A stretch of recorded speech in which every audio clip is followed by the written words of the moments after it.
in the beginning of 2015, the second season of Agents of S.H.I.E.L.D. was still on its mid-season break. However, we still had some televised Marvel adventures to enjoy, as we were treated with Agent Carter, an 8-episode long miniseries about Peggy Carter, who was the ally and love interest of Steve Rogers in the film Captain America: The First Avenger. Now this series in particular has ended, and Agents of S.H.I.E.L.D. Season 2 has begun once again. But until we bring any attention to that show, let's have a discussion about Agent Carter, shall we?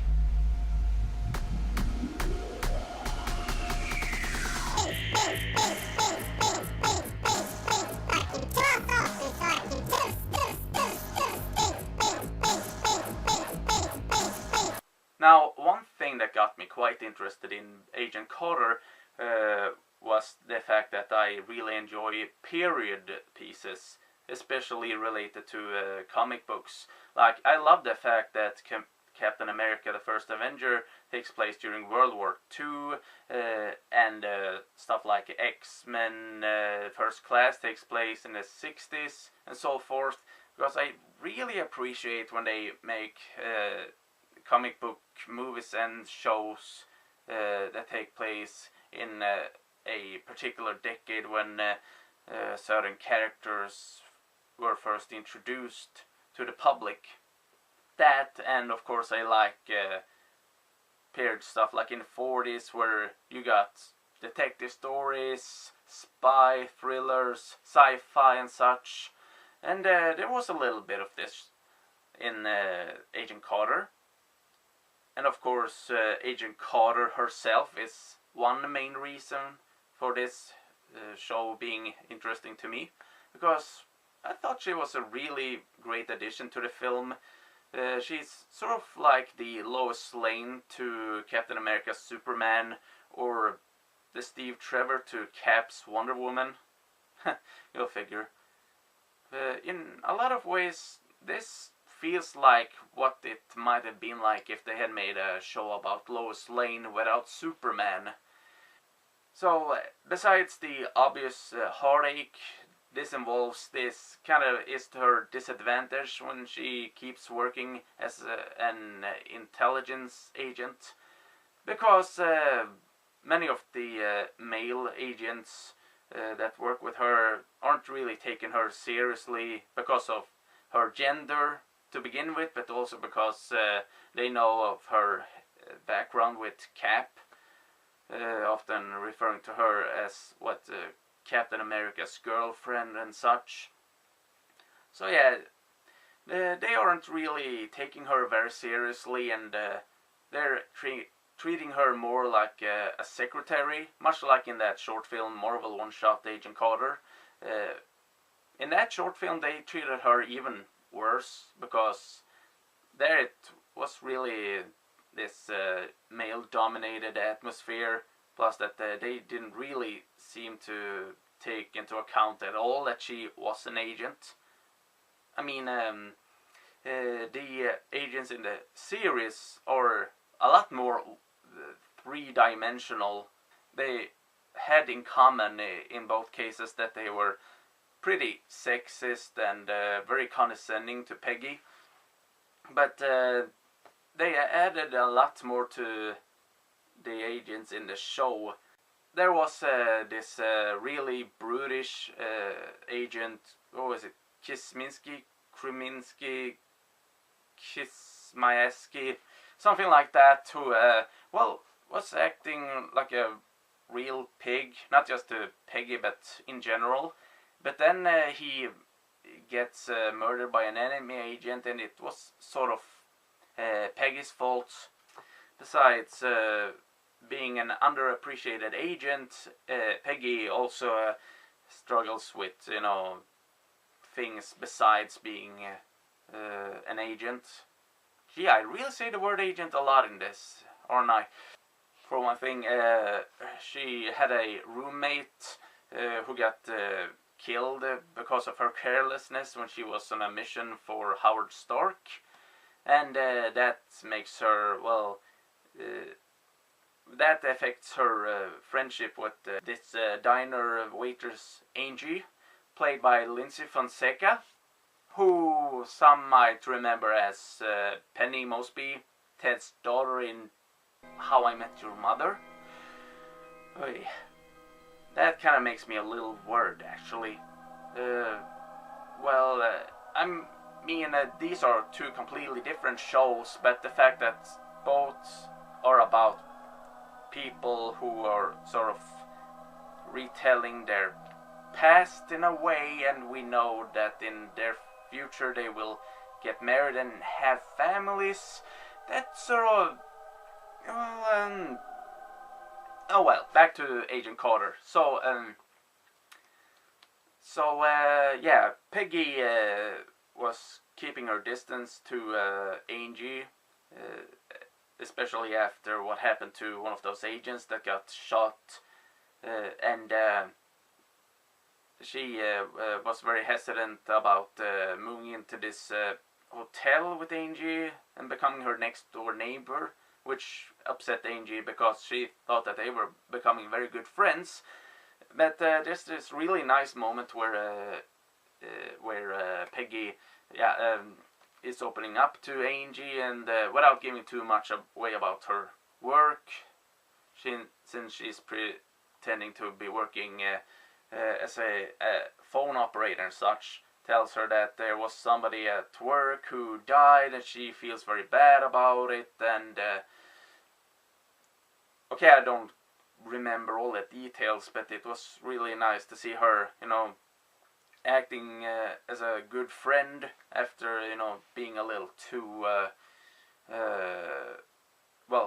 pushing Angie away. The series kicks off with, Peggy helping out Howard Stark, who is going through the same type of stuff that happened a lot during the McCarthy era. Since they are good friends and work together during the war, she kind of gets herself into some trouble by helping him out, despite already working for an agency, which kind of puts her in hot water a bit later.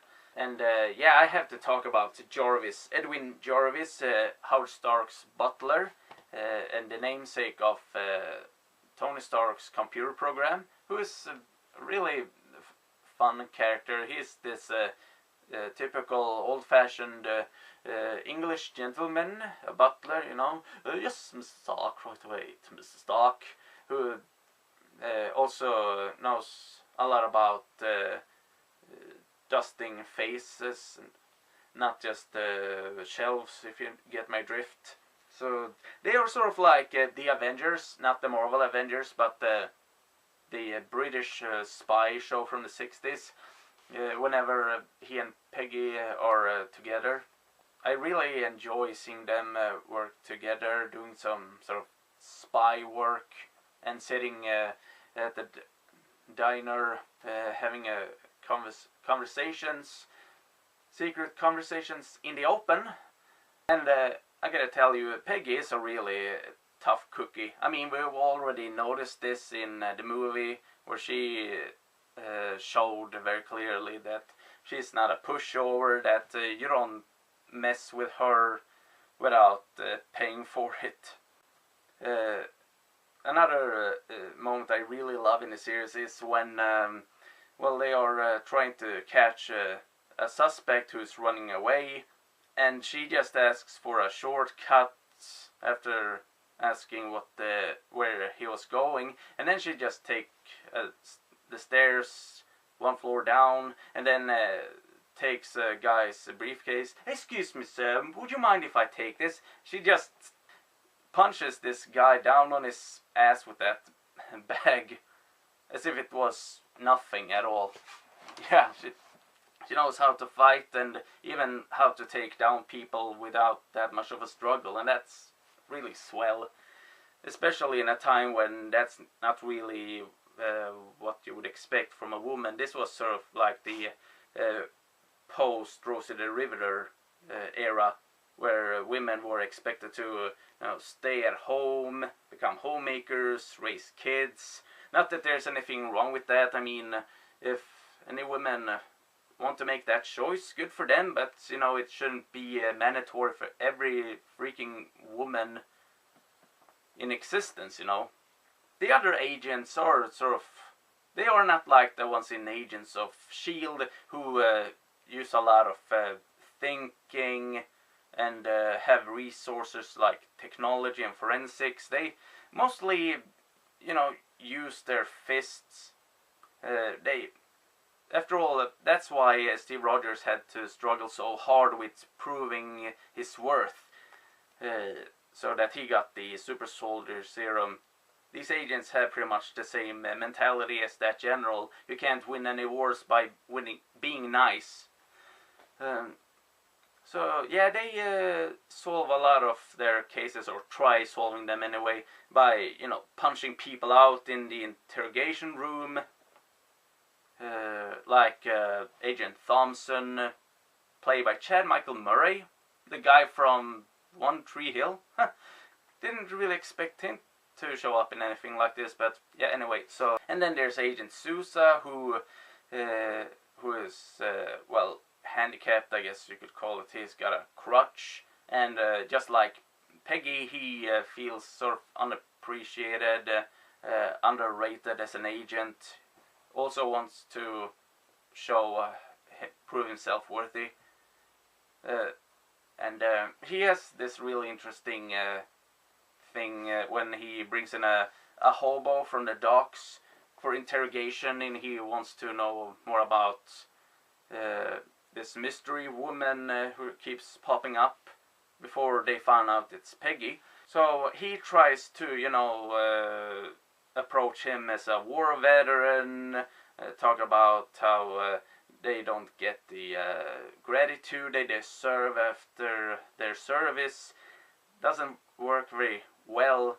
Agent Thompson, however, brings in a freshly cooked hamburger and a beer bottle, and God, he's being such a prick, like, I'm starved, I really look forward to this juicy hamburger, you really wish you had one of these, right? Oh, I got some beer too, maybe you want that? And the first thing that the hobo is reaching for is the beer. Not something to fill his empty stomach, but, something to quench his thirst for alcohol, and that's really bleak. Jeez. But, we get to explore a bit more of their softer sides, like when Thompson and Carter are shipped over to, I believe it was the Soviet Union, I'm pretty sure it was, and she gets reunited with the Howling Yahoos, Howling Commandos, and Wahoo is that thing they are yelling while they're fighting. Anyway, so yeah. He gets a little thrown off when all of those commandos treat Peggy as an old friend, because that's what she is. Like, hey Peggy, it's been a while, nice to see you. And he's like, what? Because, like all of the others, he didn't really realize how valuable she is. And meanwhile, there's this Black Widow lurking about, spying on Peggy. And she's a pretty funny character, because she's sort of the opposite of Peggy, who's not following social conventions or acting like she's expected to do because she's a woman, while this Dottie is really like a parody of how women are supposed to behave, because she's talking this incredibly goofy way, like she has been watching too many old movies, because she's part of this Black Widow program where a little girl... Shoot. Now, Dottie, on the other hand, is kind of like a parody of the expectations women had in that time, that she's using all of these corny slang words and acting like pretty much an airhead. Oh, I'm the silliest youth, and that kind of stuff. she went through this program as a little girl to infiltrate and be really deadly. While she's sort of infiltrating in the U.S., Peggy brings home this Russian doctor, a hypnotist, who is doing a lot of damage in his own way by hypnotizing people into doing things they really shouldn't, like Chief Dooley at the SSR, Peggy's boss, and we see that he's having some trouble at home with his wife, that he has been sleeping at his office for quite some time, and the hypnotist, sorry I forgot the guy's name, embarrassing, he has been taking that to his advantage, using that golden ring like focus on your wife and how much you love her and how beautiful you think she is, something like that. Yeah, things get worse and worse as Sousa finally finds out that it's been Peggy working undercover right under their noses because they are so effing stupid. So yeah, both him and Peggy get into trouble when the agents finally find out certain things that they had found out much sooner if they had been smarter, but hey.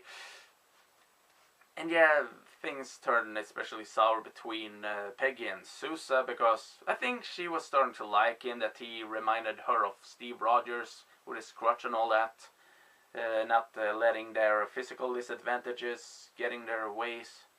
And getting back to, the whole Captain America bit, there's this funny recurring thing that there's a radio theater about Captain America where he keeps rescuing Betty Carver, who is obviously based on Peggy Carter, but she's not like Peggy at all. She's more like olive oil or something like that, that she keeps screaming for help and not able to do anything on her own.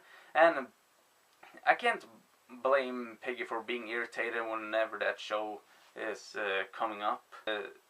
I mean, she could take a guy who's 3 times her size and just flip him over a table, knock him to the ground, and that's how she's being remembered. That's totally unfair, really.